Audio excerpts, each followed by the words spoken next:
So Radhika, you mentioned your first property was in Burnley, and now Yeah. you are doing more in Newcastle and other areas. Why is there any specific reason why you did not continue investing into Burnley? Um, yeah, I think it was just the opportunity. So when we were going through the minimos, like there was a specific strategy that we were focusing. We knew exactly what the purchase price was. We knew that we could get a council loan to refurb the property. However, when prices started to go up for purchase prices, the refinance wasn't there. So we just had to kind of move away from that situation, because the just numbers just didn't work. And I think as time goes on and the property prices come up, but the end values don't go with that, and becomes a lot harder to kind of invest in that area. Also, it was 5 hours to drive one way. It was too much to go on a weekend or just even take time off work. So especially when you're working in the office, like right now, it's so much easier to do because you're working from home and you can kind of work from, anywhere in England for me. So it is easier to go and view properties now. But yeah, for me, that journey was just too much, and we wanted to come closer to home. The final point was capital appreciation out there isn't that much. So we wanted to have something where we could still afford, where we could still do a nice renovation to it, but also have that bigger, chunkier cash like not left in the property, but the equity left in the property. Whereas like the Burnley one was like maybe like 10,000 pounds, whereas in Peterborough you're talking about 90,000 pounds. So there is a big difference there. Mm-hmm. And now you're again going up north and investing. Yeah, so Newcastle, we wanted something that was quick and easy, and we had set money already like ready to invest. So we just said, what can we do with this as well as get the highest yield possible? So we ended up having like a really good deal at the end of it. The other thing is the sources that we connected with. So I didn't care where they were. It was just the people that I connected with that I felt like had a good opportunity, and the people that I trusted to go with there. So it could have been Newcastle, it could have been Burnley, it could have been anywhere in the world. It's just where those people were. Mm-hmm. And did you buy it in cash then, that one? No, so that was through mortgage.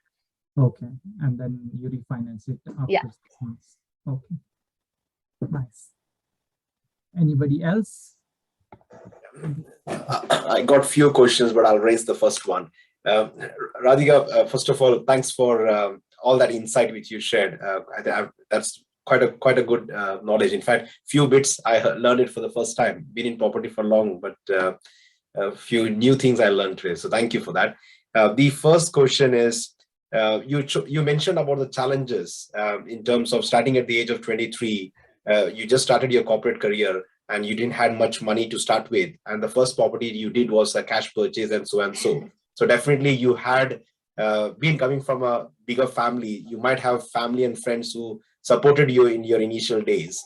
How was you comfortable going and asking people's like family and friends hard-earned money when you didn't had no experience about property, like and you expected them to trust you, thinking that okay, Radhika's asking, we need to help her. So how was that experience altogether?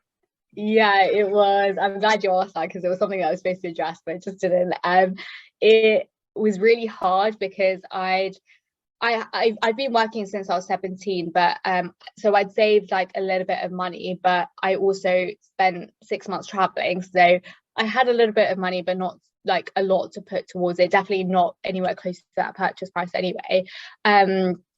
I was quite fortunate because my aunt was like a couple of months ahead of me, and she was like really helping me, and she had the 2 properties going through, but she decided to give one to me because she didn't want to do 2 at the same time, but also helping me to like kickstart my property journey at the same time. So because she was a few months ahead of me, I was trying to ask people, but they were like, well, hang on, you've done a sports science degree, you're working in sales, like what do you, I don't really understand what you're doing, like are you now full-time property? So I was getting all these questions, like I was just jumping from thing to thing to thing, but then I just kind of asked my dad, and my aunt really helped like in that conversation to really get that off like off the road. I also found out like my dad like wanted to do property back. So I would have never even found out that, but my dad like wanted to invest in property before. So this was like a nice way that I positioned to like try and help me get into property as well.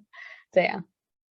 But it's hard though, like my dad thought he was just going to lose some money anyway, but for some reason he trusted me enough to try and make something off of it. So, and I think property is a little bit easier because it's like tangible, like they can see it, unless, you know, even if it gets burnt down, there's insurance behind it. So, and I showed him the plans, I took him to Burnley with me and just tried to like make him as comfortable as possible, but also not forcing him to do it at the same time.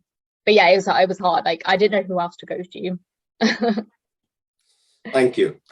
And now fast forward, like now you've been into property 4 years, you have built HMOs and buy-to-lets, you got a portfolio there. Now when you speak to investors about your next project, how different it is now? You got your visibility, you got your branding now, so how is the conversation is different, like what experience you have nowadays?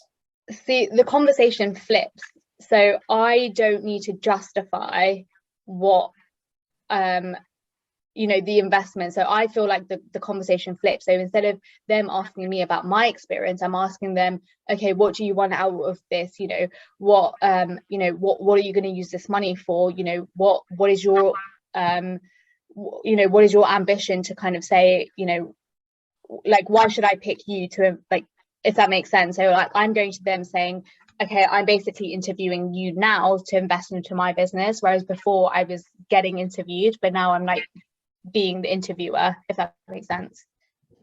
So it's just positioning it differently. Like you're not justifying why you should give you, like why someone should give you money, but more like you're questioning them saying, are you the right person to invest in my business? So once you change that, I felt like it wasn't, there was already trust built in that because of the way I'm positioning it.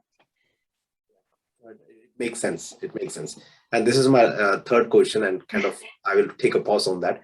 But from a kind of, have you built any system in the sense when you're interacting with an investor, or you found a deal or you found a property, for whichever way, and then do you follow a particular strategy that you first go through the numbers, you put it together, or you create an investor pack and then you go to the investors, you have a set of list of investors, regular investors? Do you have a strategy? And if you have one, what is the step? Because that will help people who are online right now. Yeah, good question. So at the top of my head, so yes, so I think just being active on social media, I get people messaging me saying, hey, I have this much money, have you got another project coming up? So I put them into a spreadsheet and I basically put down their contact details, but I want to qualify them. So I send them like a Woofu link, which has like 3 questions on there, and I judge kind of how well they filled out that form to whether I want to actually take them seriously or not. But the whole point is that you're not in a position of desperation, that you want to build a pipeline where you can just go to an investor and you know they're going to be serious, rather than kind of like, hey, I need £10,000 here, or I need like £50,000 here. Like when that point of desperation comes in, it becomes a lot harder to raise money. Whereas if you're in a point where, like, you know, you can say, oh, I potentially have a project coming up, how interested are you, and starting building that earlier, getting those conversations, you know, when are you looking to invest, what will make you comfortable in investing, you know, what are you looking to get out of it, how do you know safely that you'll get your money back, and things like that. Like what do you need to see to get that ball rolling, so that, you know, when the opportunity does come, that they're confident instead of it being the other way around, if that makes sense. So yeah, I have them in a spreadsheet, I message them, they see what I'm doing anyway. I don't need to like message them all the time, but they see what I'm doing on social media anyway. But yeah, I just use a good old-fashioned spreadsheet. I know there's technology out there that does it, but yeah, I just use a good old-fashioned spreadsheet. That's brilliant, Radhika. So social media plays a vital role when it comes to building your brand, your investors list, and being proactive with the investors. Yeah, I just tell them I'm not going to keep you updated. Like, I mean, if you want me to keep you updated, then I can. Like, we can have calls and stuff while I'm at the properties, or I can send you pictures. But to be honest, most of it's on social media anyway. So unless you want something specific, like, here's my social media, follow me on that, and you'll be kept up to date. Brilliant. Thank you. Thank you, Radhika. I had a question. Oh, sorry. Can I go? Go for it. You said it first. Yeah, I had a question which you partly answered on your last question, last answer to Jitta. But firstly, I just want to say thank you for the great presentation. You actually started a property at the age I'm at now, so I did take quite a lot of tips from you, and I'll definitely try and implement them. But my question was more in regards to what you said during the presentation. You said that you don't go to networking events either in person or online anymore. So I assume most of your networking comes from social media. So with that, do you raise most of your finance through social media, or do you use any other platforms? And like I said, you kind of answered it in the last answer, but I just wanted to sort of confirm if you do. Yeah, so I still do go to networking meetings. Okay. I still did, especially like during lockdown and stuff, I was going to more, but I did take a break from it just before the pandemic hit because I was just burnt out. But I still do attend a few in person, and I try to, it's just, if it fits in my schedule, and if it's in London, I probably most likely would probably go to it. But yeah, so see, the thing with networking meetings is that most people, whilst they say they have money, most people are there to learn about property. So I was going to like other business meetings or other, like, where are you based?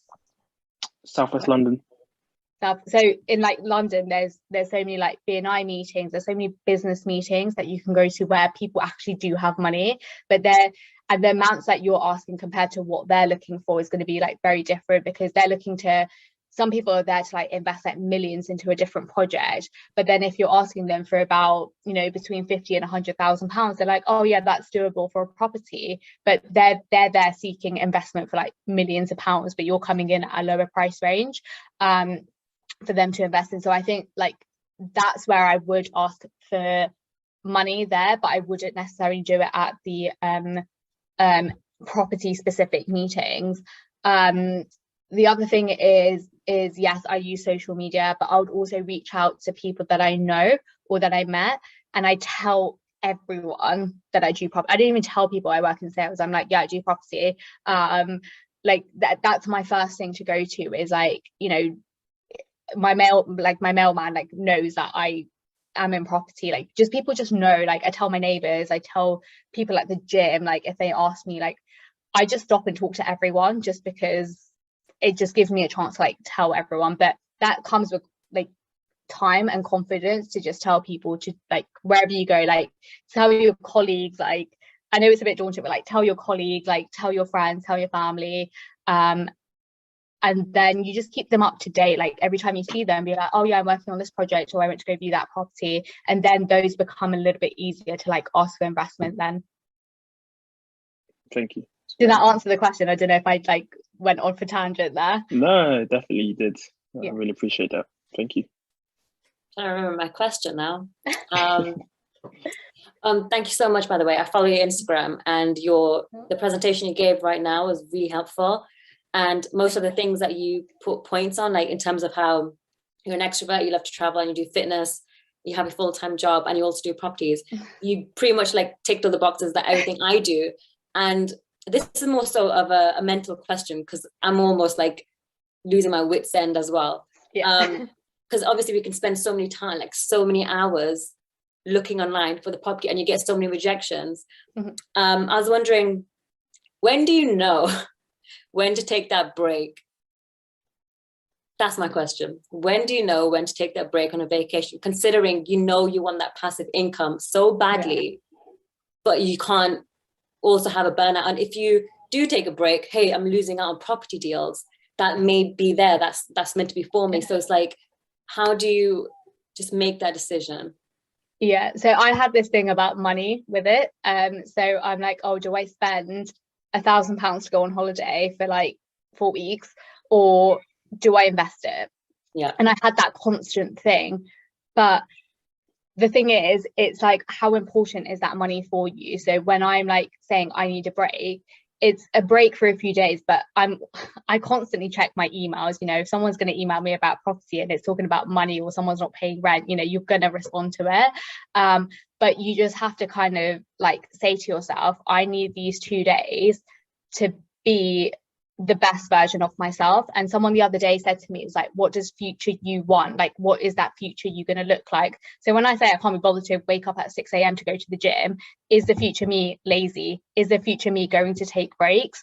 Is the future me, does this future life, like, is this what I want to be doing? Do I want to be working full time, looking on Rightmove, analyzing deals 24/7? Is that what the future me looks like? So you kind of want to implement your future life within it now, because you get that taste of like going traveling or going out with your friends or doing something for you. You get that taste and you want it even more. Like you would want that even more. You want that lifestyle like 10 times more when you've had a glimpse of it. So it just makes your like reason why like stronger. The other thing that taking a break for me is the creativity. Like I don't get, when I'm working and back in London, like I don't get any creativity time unless I go for a walk and don't put my headphones in. That's the only time I get creativity time. So actually having a break, meeting new people gives me that creativity. Like, oh, like just let my brain think. Like if you don't let your brain think. What's that? Sorry, I was saying just letting your brain just be free so it can just think for itself. Got you. Okay. Yeah. But also like schedule it. Sorry, I know I'm going off like 10 different points, but like have a schedule. Like, okay, what do you need to achieve this week? How can you squeeze it into a little bit less time so you can give yourself that break?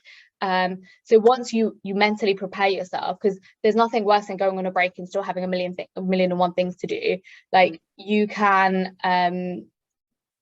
like have a schedule and like focus like what that schedule needs to look like so you can give yourself a break. You say, okay, I deserve this break because I've done XYZ. Properties are always going to be there, there's always going to be deals, but are you always going to be that same person? So yeah, that's my like 2 cents on it. I probably have like a million more things to say about it, but yeah.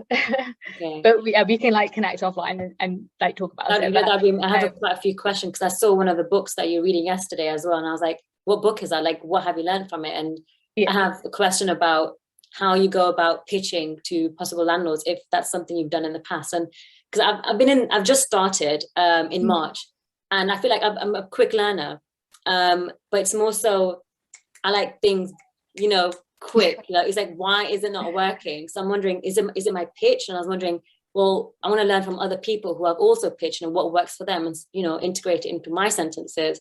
So that's what another question I was going to ask, but I'm assuming, I don't know what our time schedule is. Is it okay? I don't know what the time schedule is, but we can do with that question. Okay. Can I ask you about your pitch? Like when it comes, have you done rent-to-rent deals where you've had to pitch to landlords or anything? I personally don't do rent-to-rent. So I decided that I want to work with property sources who already do that for me. So I didn't have to, 1, learn about it, but 2, I didn't need to be having these conversations. However, I do work in sales, so I know exactly what this is like. And me starting this new job, like I was speaking to my manager and I was like, what like, I don't know what's going on. Like, I don't know what's happening at the moment. I just feel like I'm in this like negative rut. But you have to remember, you've only been doing this since what, March, which is like 3 months, not even 3 months. You have to let the time like sink in, and before you know it, you're going to be up to your back like with loads of stuff to do. So just enjoy this period to like actually relax a little bit, because once you get like 4 or 5 offers like accepted, then you're like, shit, what do I do? So just let the time just like tick. Don't force anything, but you just have to like say, I'm new to this, I've got to let time tick. You've got to like build up your follow-ups, you know, you've got to build your network, you've got to build relationships, etc. So yeah, I don't know if that helped or not, but no, it does, because you said like I'm looking for other deal sources, so I don't enjoy looking for deals because that's not how I want to spend my hours, because I'd rather be sitting in Barcelona having somebody tell me, hey, we have this deal, and I'm like, okay, cool, let's do it. So that would be the best version of me rather than me seeking it. But I know this is like a starting point. So it's good to know that what you just said, just letting it be, because you know it's summertime and you want to enjoy the summer. And I'm like, well, I'm indoors just on my laptop and it sucks. Well, there's people going to Glastonbury. So yeah, it's good to get my head around that. Can I just add one more point? Like, if you're wanting to do that, like, go in, if you've got the time, like, go and spend a weekend with someone that you think that you could potentially work with as a deal sourcer. Let them run through the deals that they have, and you'll learn so much. Don't waste their time, obviously, but like, you'll learn so much through that particular person, because they'll show you around a few properties, they'll show you what deals they've done, they'll show you the numbers that happen, and you basically gain that knowledge that would have taken you like 5 months to learn in the space of a couple of hours, whilst you're going through those deals, because you can actually see relevant numbers. The thing that I hated about like analyzing deals is I didn't know what the end value was going to be, and I didn't know how much the refurb was going to be. Whereas if they show me similar projects, which is why we did rinse and repeat in Burnley, because I could just say, okay, the numbers work. Same in Peterborough, if someone comes up to me a deal, I know at the top of my head, because of all the research that I've done, I know at the top of my head, I can easily do the math saying, okay, this is the purchase price, this is the refurb. I already know what the end value is going to be. So when deal sources come to me and saying, these are the deals we've done, this is what the actual real value of those deals are, that was a different point. And there's one more point, is the sell price and the refinance value might not always be the same, because the lender takes off a chunk before they refinance. So where we were getting a sell price for the Peterborough one, we were getting a sell price of 425. It says sell price on there for 425, but the refinance came in at 385. And when I asked the lender, and he said, oh yeah, they take off a percentage for their security. So if worst case scenario, they had to quickly sell it, what is the worst case scenario that they would get? So just bear that in mind as well when you are refinancing and looking for deals and stacking deals up. Helpful. Thank you so much. Appreciate it. Yeah. Thank you very much, Radhika. It was really great answering all those questions. Anybody else has any questions, or? I have another question. Go for it. Like, use this. What books did you read that you think you took out so much in terms of maybe about sales, about people negotiation, just something that helps you in this field?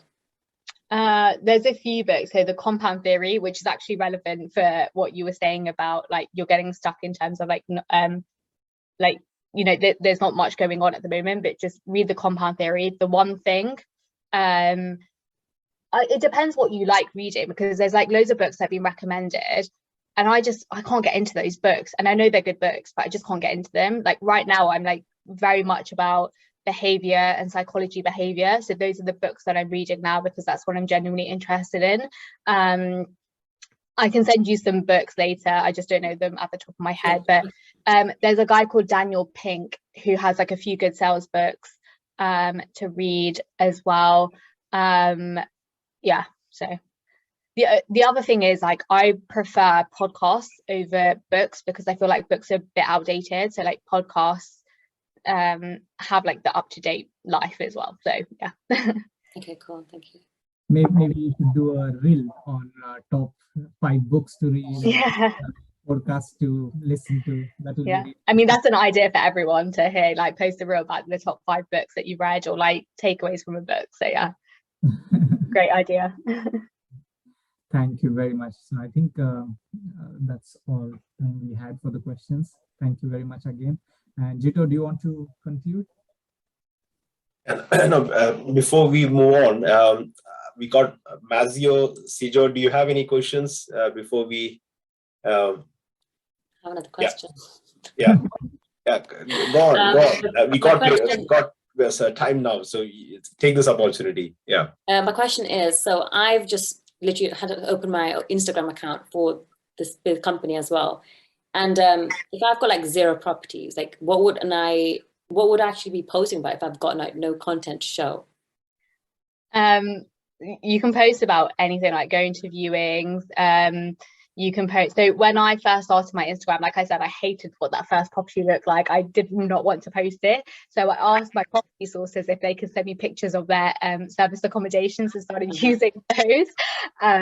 But you can like post, like you can recommend other people, like books, what you're learning about properties, like if like even start off with reels, like if you're confident, well, you're gonna have to get confident with it, but just like say what you've learned today, like this is what I've learned, and that'll be your post for the day. You don't need to post every day, but you can do a reel, so you don't need to like focus on that. You can put pictures of you viewing properties, or like what to look out for Rightmove, or I've just seen this property on Rightmove, like not that specific property, but just like you scrolling through Rightmove. There's so many content ideas that out there that you don't need to have property to say that you're a property investor on Instagram, if that makes sense. Yeah. Okay, so good to know. Yeah, you can take inspo off Pinterest as well, so thank you. Yeah.